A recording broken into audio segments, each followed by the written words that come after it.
les entreprises plus grandes, il faut leur donner une fiche de poste. Il faut structurer les tâches. Quand chacun vient matin, là, il doit savoir exactement ce qu'il doit faire. Tu leur fixes des objectifs. Tu es dans le magasin là. Si tu n'as pas vendu 10 tenues, mais 5 tenues là, après 1 mois, 2 là, on ne sait pas. Tu donnes des objectifs précis. Pendant que tu les formes là, tu leur dis, si tu n'as pas atteint tes objectifs là, basta. Souvent dans les grandes entreprises, on voit de l'ordre. Mais même dans les petites activités là, il faut mettre de l'ordre. Tu vas voir que ton activité va devenir grande. Tu vas voir que ton activité va grandir. Tu vas voir que ton business va grandir. Il faut donner des fiches, des tâches précises. Il faut fixer des objectifs. Voilà.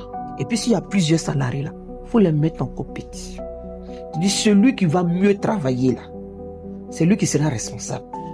Et puis tu leur donnes des trucs pour les encourager, des primes pour. Si tu vois que vraiment les salariés là se donnent et qui sont honnêtes, là, toi aussi tu sens que tu gagnes l'argent qu'ils font pour grandir ton entreprise.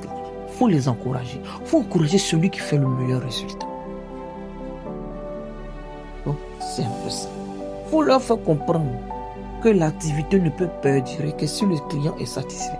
Quand quelqu'un rentre dans le magasin, l'expérience qu'il va vivre, ça va le pousser à revenir, même à envoyer d'autres personnes.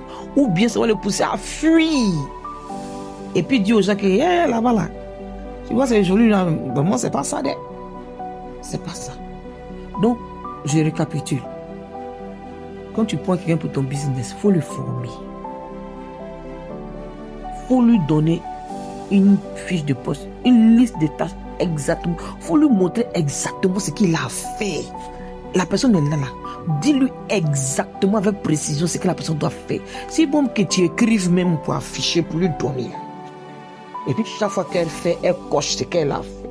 Il faut le faire. Troisièmement, il faut lui fixer des objectifs. Tu es là. J'attends un résultat de toi. Tu lui fixes des objectifs. Il faut réussir à vendre. Tu vas voir que elle va appeler ses contacts. Ici, maintenant, je travaille dans les magasins. Ma patronne, elle vend des mèches. Il faut venir te faire un tour. Parce que tu lui as fixé des objectifs, elle a obligation de résultat. Elle va se donner. Elle peut appeler ses connaissances pour que les gens viennent même dans le magasin pour payer. Parce que c'est pas qu'elle vient prendre son salaire. Tu dis, j'attends des résultats. Elle va se donner. Voilà. Et puis, quatrième, il faut l'encourager. Quand tu vois que les résultats sont bons, tu l'encourages. Quand je parle de formation aussi, il y a le contrôle, et le côté contrôle. Sans oublier que tu dois prendre soin de pouvoir mettre une procédure de contrôle en place. Il faut contrôler. Parce que si elle sent qu'elle n'est pas surveillée, là, Dieu sait ce qui peut se passer. Voilà. Donc, le deuxième problème des entreprises, là, c'est le personnel. C'est les salariés. Si ça, là, c'est pas géré, là, tu es foutu. Tu es foutu. Voilà.